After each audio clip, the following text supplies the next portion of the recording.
Ayan, magandang araw sa inyo lahat mga idol.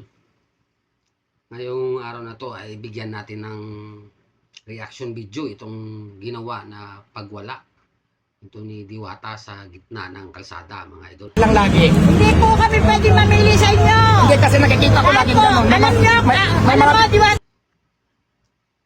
Grabe ang ginawa ni Diwata dito para maging pagkapansin-pansin o mapansin ng mga tao, ng mga netizens. Dito sa gitna ng kalsada ay nagwala dito sa traffic. At kung bago ka pa lang sa aking channel, paki-subscribe na mga idol at click ang notification bell para updated ka sa aking mga bagong upload. Paki-like na rin at paki-share sa inyong mga amigo at inyong mga pamilya. Maraming salamat po. bakit yung sinitikitan ate kay Diwata lang lagi? Hindi po kami pwede mamili sa inyo. Hindi kasi nakikita ko lagi ganun. Alam nyo, Diwata. May mga video po tayo ate. May mga video po. Pakinggan mo, O, sige, Diwata, pakinggan kita ate. Search. Although na may ano naman siya, may karapatan naman siya na magpaliwanag ng side niya kasi nga gusto niya sana daw ay maging patas naman ang batas. Subalit ay mali pa rin ang kanyang ginawa dito sa traffic enforcers, imbis na sumunod na lang ay nagsisigaw-sigaw pa dito, nagbidyo-bidyo pa dito, nagdala pa ng mga kasamahan dito sa gitna ng kalsada. Halina't panoorin natin to mga idol.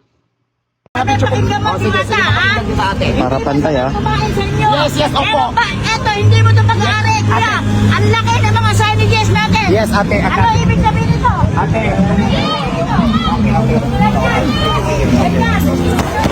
O ate, ako na po. Pwede ako.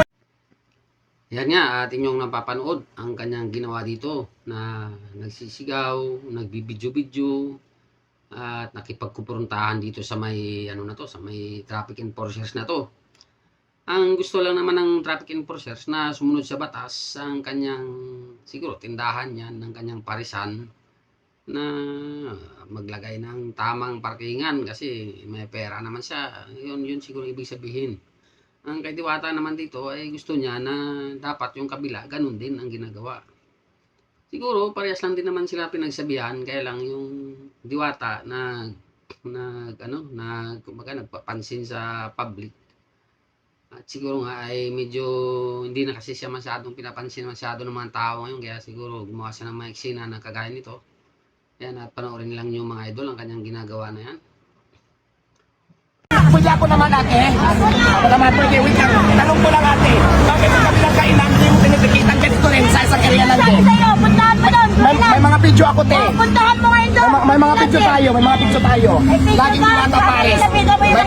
May mga video po tayo ate. Hay, upload na lang natin to para malaman nila kasi laging noon pa yan. Hindi naman tayo ba? Ang daming nakaparking na hindi nila pinapaalis, hindi nila tinitikitan. Maliwanag naman yan guys, di ba? Nagsama pa talaga. Nagsama pa talaga siya ng kanyang mga kasamahan dito, alipuris para mag-video, para siyempre sumikat din siguro mga vlogger din ang mga kasamahan niyang to para i-post ang kanyang ginawa na pagwala dyan sa gitna ng kalsada na yan. Titikitan natural ay dapat tikitan kapag hindi sumusunod sa batas at kung may complaint siya, doon na lang siya mag-complain sa mga otoridad, hindi yung sa gitna sa ng kalsada nagwawala-wala na yan, ano yun, at ang nagpapansin at nawawala na nga yung kanyang karisma, kasikatan dahil nga sa kanyang kayabangan. Yan at nagdala pa nga siya ng mga kasamahan dyan at hindi naman para sa akin, hindi naman tama yung kanilang mga ginawa dyan para sa traffic enforcers na sinugod pa nila para videohan ang traffic enforcers na nagsasaway lamang. At kung halimbawa na hindi talaga sinasaway ng traffic enforcers ang kabila, yung kanya lang, dapat mag-file na lang siya ng reklamo sa otoridad o sa mas nakakataas na sangay ng ng lugar na yan tungkol sa mga traffic management. Hindi yung dyan sa gitna ng kalsada magwawala-wala. Tawag dyan, nagpapasikat lang para muling bumango o inilalagay pa rin, pinipilit ilagay ang sarili sa tama. Pero dapat iniisip naman niya na ang ginagawa ng traffic enforcers ay trabaho lamang mga idol. lang naman yun. Kumbaga parang tulad ng sinasabi ko, hindi ko pini-question yung paninikit nila kasi trabaho nila yung nasa kalsada. Ang sa akin lang sana, maging patas lang, dapat yung titikitan, kung bawal lahat, lahat, tikitan lahat. Problema sa'yo, nakikita mo ganito, lang, pero hindi mo nakikita. Ate, ganito.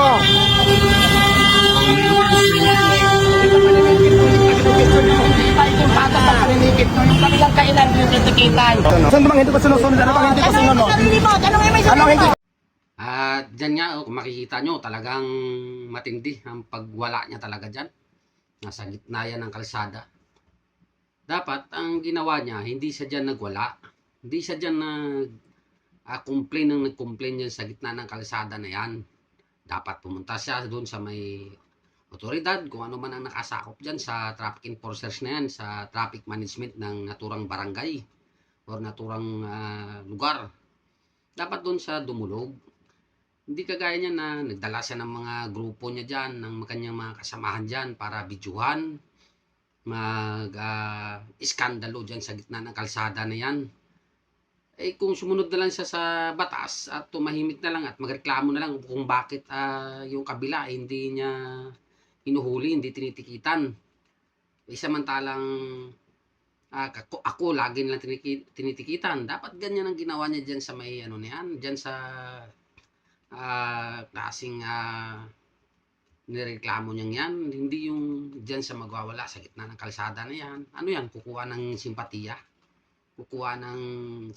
sa mga netizens, sa mga tao, magpapansin ulit dahil ba bumaho na siya, kagaya dati ng kasing halimuyak siya ng isang napakabangong bulaklak. Eh samantala ngayon ay hindi na siya gaanong pinapansin ng mga tao, kaya nagaganyan siya. Sinusunod din. Dapat ikaw order ka, dapat ikaw mismo nagsasabi sa mga customer na bawal tayo dyan, doon tayo sa loob. Dapat ganun, kung talaga magtutulong. Ate, karyado nyo talaga ako, yun ang totoo. At kung talaga kinitri, ano bang meron sa'yo? Itanong mo sa sarili mo, te. Tanongin mo sa sarili mo, anong meron ka? Saan ka magaling? Ano meron? Mga diwata. Eh. Bloom, bloom, bloom. I-upload lang natin ito para malaman. Oh, paikot-ikot ha, nakakahilo rin pala guys. Pero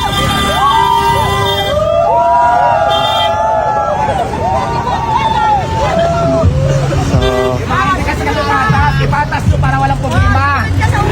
Diba kayong walang problema sa kanila, kailangan nyo yung iba tinitikitan ko sa akin, yung iba hindi. Maging patas lang kayo. Yun lang naman yun eh. Yun lang naman yun eh. Hindi kasi kayo patas. medyo nakakahilo rin guys, papabalik-balik pero maintenance. Mahinig lang tayo. Bakit sa tapat ko lang ibang kailan hindi mo tinitikitan? Yun lang naman ang tanong ko sa inyo eh. Mayroon, may video tayo. I-upload natin, ha? Upload mo lang. Nakaparking na hindi nila pinapaalis, hindi nila tinitikitan. Maliwanag naman yan guys, di ba? Di ba nakikita nyo kainan din yan? Pwedeng pumarking. Di ba? Walang ticket dyan. Ayan, kainan yan ha. Yun lang naman, kaya ako sinasabi to para makita nyo lang na hindi talaga patas. Di ba?